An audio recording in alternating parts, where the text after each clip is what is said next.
এই দুনিয়াতে ইসলামকে কায়েম করার জন্য, ইসলামকে প্রতিষ্ঠা করার জন্য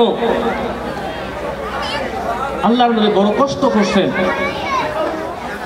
আল্লাহর নবী বড় ত্যাগ করছেন। দুনিয়ার কোনো কিছুই তিনার প্রয়োজন ছিল না। তিনি কিন্তু দুনিয়ার সকল বাদশাহী নিয়ে দুনিয়াতে বাদশাহী হিসেবে চলতে পারতেন। কথা বলেন ঠিক না ব্যাঠি? তিনি কিন্তু বাদশাহ ছিলেন, কিন্তু বাদশাহী তিনার জীবনটা সেভাবে তিনি চালান নাই। তিনার জিন্দেগিতে এত কষ্ট করছেন তিনি, তিনার জিন্দেগিতে যদি তিনার জিন্দেগি আমরা খুলে দেখি, তিনার জিন্দেগি যদি আমরা খুলে দেখি, আমরা তো নবীজির উম্মত, নিজেকে নবীজির উম্মত বলে দাবি করি, কিন্তু নবীজির যে সিফাত, নবীজির আদর্শ আমাদের ভিতরে পাওয়া যায় না। কথা বলেন ঠিক না ভাই? ঠিক। নবীজির কোনো আদর্শ আমাদের ভিতরে নাই, নবীজির কোন চরিত্র, নবীজির যেভাবে দুনিয়ার বুকে চলছেন আমরা সেভাবে চলতে পারি না।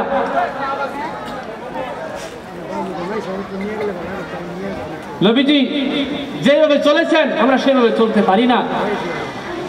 নবীজি আমাদেরকে যেভাবে চলার আদেশ দিয়েছেন আমরা সেইভাবে চলি না। কোন সময় কি মনে করেছেন নবীজি আমাদের জন্য কত কষ্ট করছেন? নবীজি দুনিয়াতে আমাদের জন্য কত মোহাব্বত আমাদের জন্য করছেন?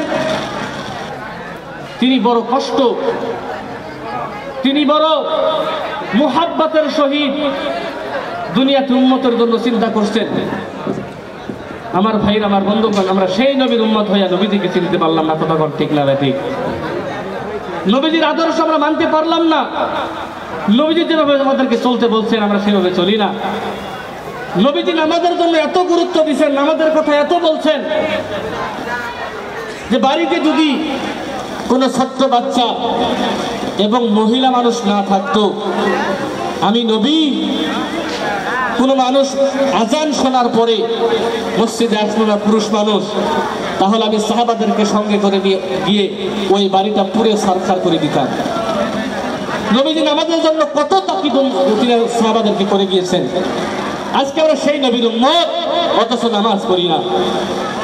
সেই নবীর উম্মত আমরা নিজেকে দাবি করি যে আমরা নবীজির উম্মত, কিন্তু অথচ নামাজ পড়তেছি না। নবীজি যে পথে চলছেন আমরা সেইভাবে চলি না। নবীজি মানুষের সাথে উত্তম আদর্শ নিয়ে কথা বলছেন। কথা বলেন ঠিক না ঠিক? আর আমরা মানুষের সঙ্গে তর্ক ভাষায় কথা কই না গো। মানুষকে খুঁচা মেরে কথা কই, মানুষকে আঘাত দিয়ে কথা বলি, মানুষের সঙ্গে অসদাচরণ করি।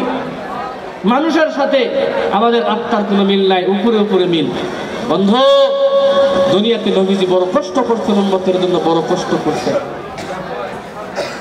কেমন কষ্ট তুমি দুনিয়ার জমিনের মধ্যে করলেন? আজকে আমরা কোন পথে চলতেছি বন্ধু? আমরা নিজেকে নবীজির উম্মত বলে পরিচয় দেই, আমরা নিজেকে নবীজির উম্মত বলে নিজেকে পরিচয় দেই, অথচ আমাদের যে চরিত্র, যে স্বভাব আমাদের ভিতরে থাকার প্রয়োজন ছিল, আমাদের ভিতরে সেই স্বভাব চরিত্র ভিতরে আমাদের ভিতরে নাই। বন্ধু, নবীজি যখন দুনিয়াতে সর্বপ্রথম তিনাকে যখন নবুয়তি দেওয়া হলো, তিনি ইসলামকে প্রচার করার জন্য কত কষ্ট, কত মার দুনিয়ার জমিনের মধ্যে খাইছে। কথা বলেন ঠিক না ঠিক? তিনি যখন তায়েফের ময়দানে গেলেন, তায়েফের ময়দানে যাওয়ার পরে তায়েফবাসীরা ছোট্ট ছোট্ট বাচ্চাদেরকে লেলিয়ে দিয়েছিল। তায়েফবাসীর ছোট্ট ছোট্ট বাচ্চারা আল্লাহর নবীকে মারতে মারতে মারতে মারতে, পাথর দিয়ে আঘাত করতে করতে, কাটা পাথর আঘাত করতে করতে করতে করতে একবার নয়, দুইবার নয়, তিনবার করে জমিনের মধ্যে বেহুশ করে দিয়েছিলেন। আল্লাহর নবীর শরীর মোবারক দিয়ে রক্ত যখন জড় জড় করে পড়া আরম্ভ করলো, আমরা স্যান্ডেল পাই দিই না গো, স্যান্ডেল পাই দিই না গো। স্যান্ডেল পাই দেওয়ার পরে স্যান্ডেলের মধ্যে পানি ভরলে একটা কসকস শব্দ হয় না নাই? হাদিসের মধ্যে আছে, আল্লাহর নবীজি যখন তিনাকে এত মারা মারলেন, আল্লাহর নবীজির শরীর মোবারক থেকে রক্ত চুয়ে চুয়ে জোরে জোরে জোরে জোরে পায়ের মধ্যে পরে স্যান্ডেলের মধ্যে লেগে তেমন কসকস কসকস শব্দ আরম্ভ করে দিয়েছিল। আল্লাহর নবী তিনবার করে বেহুশ হয়ে যাওয়ার পরে তিনারা যখন হুশ আসলেন, হুশ আসার পরে দেখি হযরতে জিবরিল আলাইহিস সালাতু ওয়াস সালাম তিনার বিছানার পাশে দাঁড়ায় আছেন। ডাক দিয়ে বলেন, ইয়া রাসূলুল্লাহ, ইয়া হাবিবাল্লাহ, তায়েফবাসীরা আপনাকে এত মার দিছে, আপনাকে এত অপমান করছে। ইয়া রাসূলুল্লাহ, ইয়া হাবিবাল্লাহ, নবী গো, আপনি শুধু হুকুম করেন।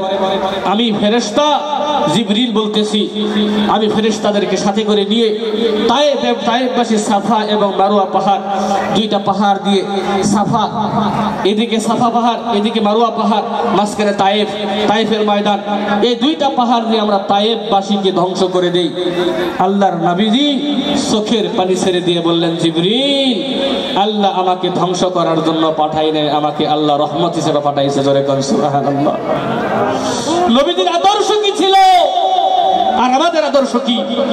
একজন মানুষ যদি আমাকে কটু কথা বলে, খারাপ গালিগালাজ আমাদেরকে যদি করে, আমরা তার পিছনে ধ্বংস করার জন্য আমরা লাগি। কথা কোন ঠিক না ব্যাঠিক? একজন আমাকে একটা গালি দিল, আমি তাকে দুইটা গালি দেই। একজন আমাকে কষ্ট দিল, আমি তাকে ডাবল কষ্ট দেওয়ার চেষ্টা করি, ধ্বংস করে দেওয়ার চেষ্টা করি। বন্ধু, এটা নবীজির চরিত্র না, এটা নবীজির আদর্শ না, এটা নবীজির আদর্শ হতে পারে না।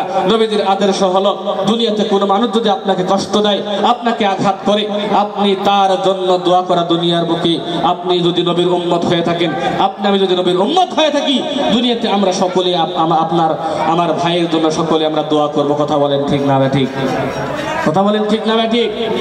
আমার ভাইয়ের, আমার বন্ধুগণ, দুনিয়াতে নবীজি বড় কষ্ট করছেন ইসলামকে প্রচার করার জন্য, ইসলামকে কায়েম করার জন্য, আমাদের মধ্যে ইসলামকে পৌঁছানোর জন্য নবীজি দুনিয়াতে বড় কষ্ট করছেন, বড় কষ্ট করছেন।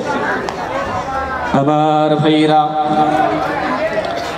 আমার বন্ধুগণ, দুনিয়ার জমিনে আল্লাহর নবীজি বড় কষ্ট করেছেন রে বন্ধু। এ বন্ধু, গভীর মনোযোগ দিয়ে শুনেন। আল্লাহর নবীজি তিনাকে গোসল করানোর দায়িত্ব ছিল হযরতে আয়েশা সিদ্দিকা রাদিয়াল্লাহু তাআলা আনহা। নাম শুনছেন না নাই? আল্লাহর নবীকে একদিন গোসল করাইতেছেন রে বন্ধু। নবীজির পিঠের মধ্যে কালো কালো কালো কালো দাগ দেখা যাইতেছে। নবীজিকে জিজ্ঞাসা করলেন, নবী গো, ও নবীজি, আপনার পিঠের মধ্যে কালো কালো দাগগুলো কিসের দাগ দেখা যায় গো নবী? ও নবী, দুনিয়ার জমিনের মধ্যে আপনার কোনো বেমার হয়েছিল গো নবী গো? দুনিয়ার জমিনের মধ্যে আপনার কোনো বেমার হয়েছিল নাকি বলেন? সঙ্গে সঙ্গে নবীজির চোখ দিয়ে জর জর জর জর করে পানি পড়া আরম্ভ হয়ে গেল। ডাক দিয়ে বললেন, আয়েশা রে, দুনিয়ার জমিনের মধ্যে আমার কোনো বেমার হয় না, আমার কোনো বেমার হয় নাই। ডাক দিয়ে বললেন, নবীজি, দুনিয়ার জমিনের মধ্যে আপনার কোনো বেমার হয় নাই। নবী গো, আপনি তো আল্লাহর কাছে দোয়া করতে পারতেন, আপনার যেন ওই কালো দাগ দুনিয়ার জমিনের মধ্যে মিশাইয়া দেয়। নবী গো, আপনার শরীরের মধ্যে এই কালো দাগ ভালো লাগে না। জোরে কোন সুবহানাল্লাহ। নবীজি ডাক দিয়ে বলল, আয়েশা, দুনিয়ার জমিনের মধ্যে তুমি আমাকে এই কথা বলো না রে আয়েশা, এই কথা বললে আমার কলিজা ঠিক থাকে না। জোরে কোন সুবহানাল্লাহ। আয়েশা ডাক দিয়ে বললেন, নবী গো, আপনি কি জন্য এই কথা বলতেছেন? ডাক দিয়ে বলল, আয়েশা, তুমি শোনো, কঠিন কিয়ামতের ময়দানে আমার উম্মতগুলি যখন দুনিয়ার জমিনের মধ্যে ভালো আমল করতে পারে নাই, আমি দুনিয়ার জমিন ছেড়ে চলে যাব। আমি দুনিয়ার জমিন ছেড়ে চলে যাওয়ার পর আমি নবীজিকে দেখতে পারবে না, আমার আল্লাহকেও দেখতে পারবে না। আমার উম্মত দুনিয়ার বুকে গুনার কাম করবে, আমার আল্লাহ ওই বান্দাকে যখন কিয়ামতের ময়দানে জাহান্নামের ফয়সালা করে দেবে, আমি আল্লাহর কাছে সিজদায় পড়ে বলবো, মালিক, দুনিয়ার জমিনের মধ্যে দেখো আমি নবীজি আমার উম্মতের জন্য তাইফের ময়দানে মার খেয়েছি। জোরে কোন সুবহানাল্লাহ। ও দয়ার আল্লাহ, তুমি আমার উম্মতদেরকে মাফ করিয়া দাও। আমার মনে হয় আল্লাহ ওই দিন আমার এই কষ্টের জন্য আমার উম্মতকে মাফ করে দিয়ে জান্নাতের ফয়সালা করে দেবে। আরেক জোরে কোন সুবহানাল্লাহ। নবীজি কত কষ্ট করলেন রে বন্ধু, দুনিয়ার জমিনের মধ্যে নবীজি আমাদের জন্য বড় কষ্ট করেছেন, কিন্তু আমরা নবীজির উম্মত হয়ে নবীজির জন্য কি করলাম? কতক্ষণ ঠিক না ঠিক? ও যুবক, তুমি তো নবীর উম্মত, নবী নবীজি এত যুবকদেরকে মোহাব্বত করতেন রে বন্ধু। ও যুবক, কান খাড়া করে কথাগুলো ভালো করে শোনার চেষ্টা করবেন রে বন্ধু। ও যুবক, তুমি কোন পথে চলতেছো রে যুবক? তুমি তো নবীজির উম্মত। দুনিয়ার জমিনের মধ্যে নবীজি কেমন করে, কেমন আদর্শ দিয়ে, কি কি হাদিস দিয়ে, কি কি হুকুম দুনিয়ার জমিনের জন্য মধ্যে আমাদের জন্য করে গিয়েছেন, গভীর মনোযোগ দিয়ে শোনেন। ও যুবক,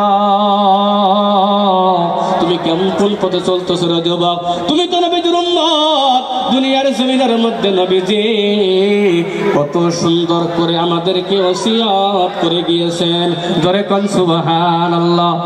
ও যুবক, দুনিয়ার জমিনের মধ্যে তুমি রাত্রেবেলায় যখন হয়ে যায়, তুমি কানের মধ্যে হেডফোন লাগায়া গান শুনতে শুনতে দুনিয়ার বুকে ঘুমায়া যাও। এমন যুবক আছে না নাই গো?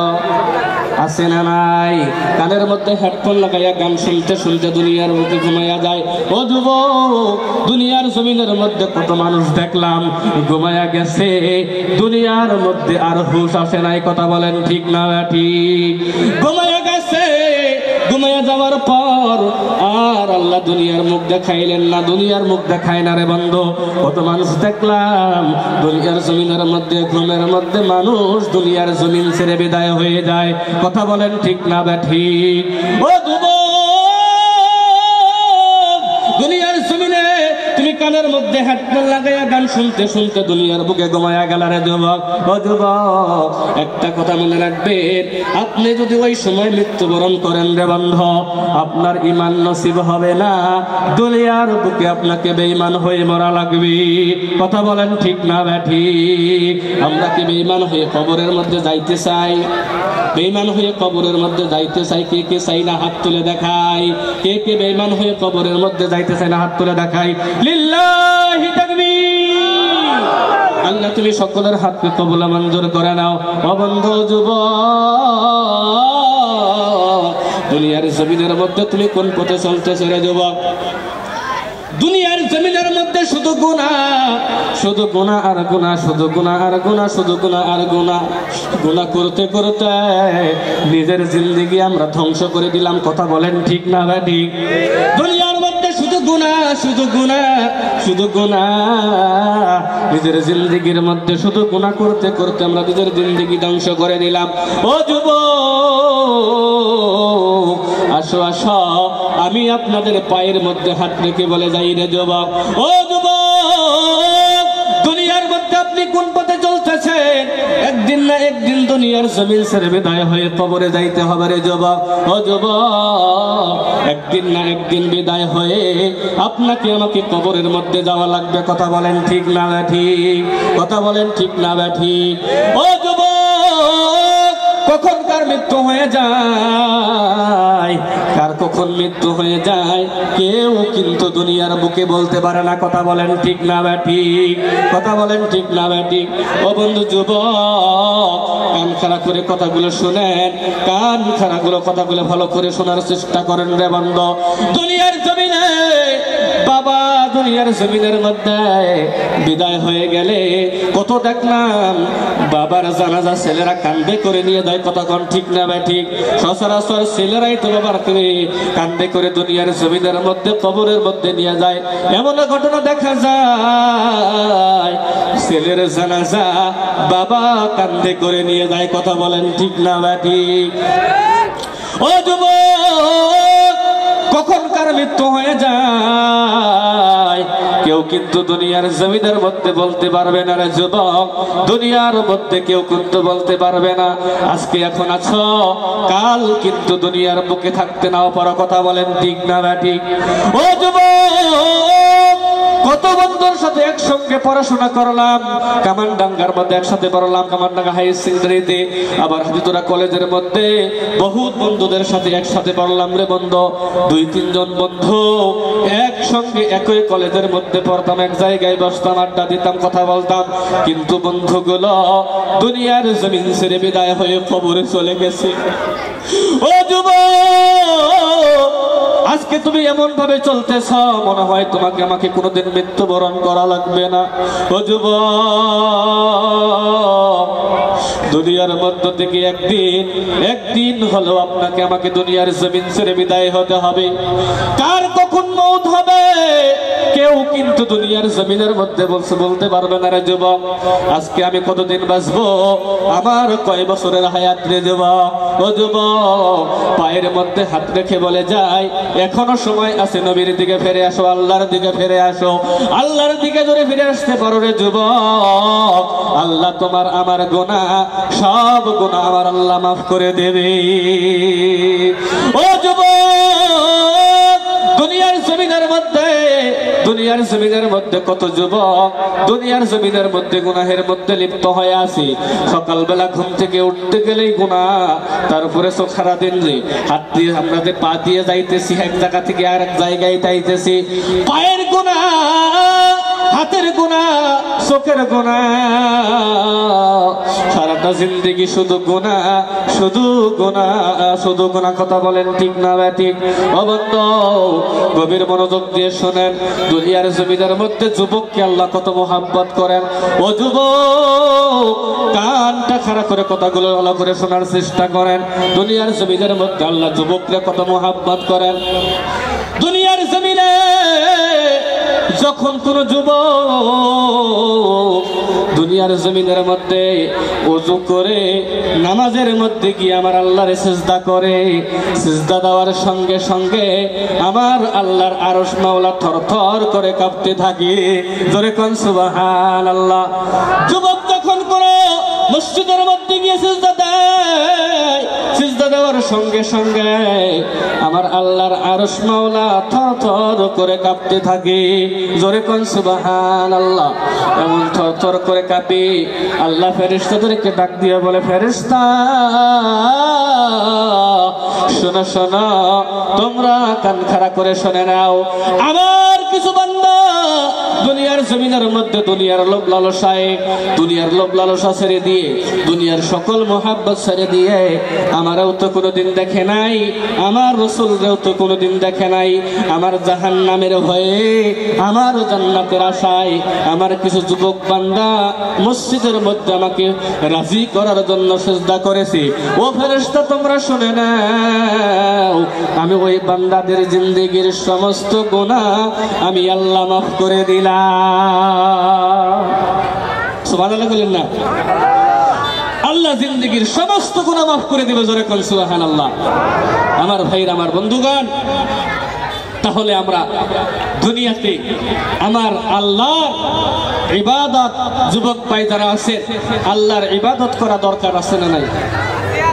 দরকার আছে না নাই? ইনশাআল্লাহ আমরা সকলে ইবাদত করব, নামাজ পড়বো ইনশাআল্লাহ। তো দুইটা হাত তুলে দেখাই, পড়বো ইনশাআল্লাহ। দুইটা হাত তুলেন ভাই, দুইটা। লিল্লাহি তাকবীর, লিল্লাহি তাকবীর। আল্লাহ তুমি সকলের হাতকে কবুল মঞ্জুর করুন, সকলে বলেন আমিন। যুবক, আল্লাহ আপনারে আমারে বড় মুহাব্বত করেন, আল্লাহ আপনারে আমারে বড় মুহাব্বত করেন। দুনিয়াতে আমরা শুধুই গুনাহ করলাম, জিন্দেগিতে শুধুমাত্র গুনাহ করতেছি আমরা।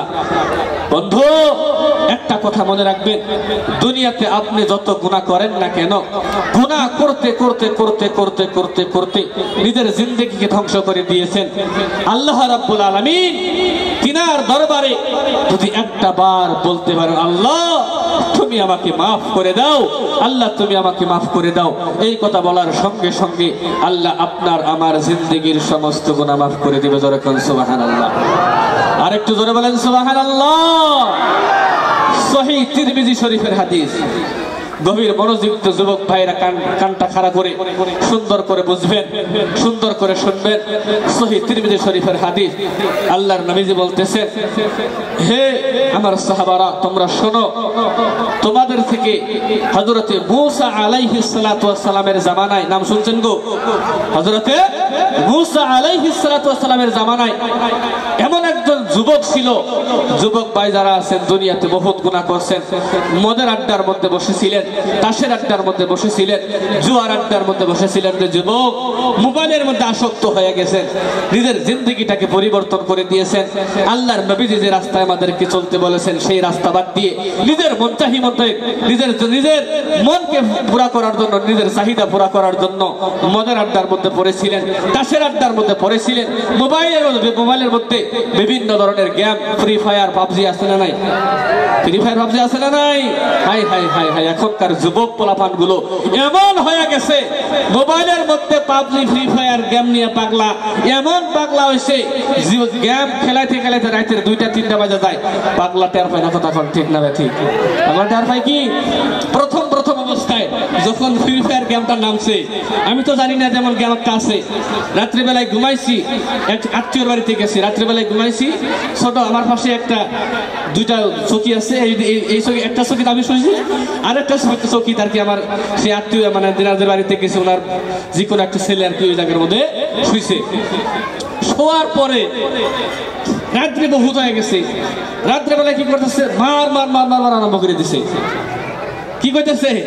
মার আরম্ভ করে দিছে। আমি ঘুমের থেকে শুনে কথা, কি হয়েছে, কারে মারবো কি হয়েছে? প্রথম তখন নামছে আর কি ফ্রি ফায়ার গেমটা। বন্ধু আতঙ্ক হয়ে গেছি, পরে শুনলাম যে না, কিছু হয় নাই, মোবাইলের মধ্যে গেম খেলাইতেছে,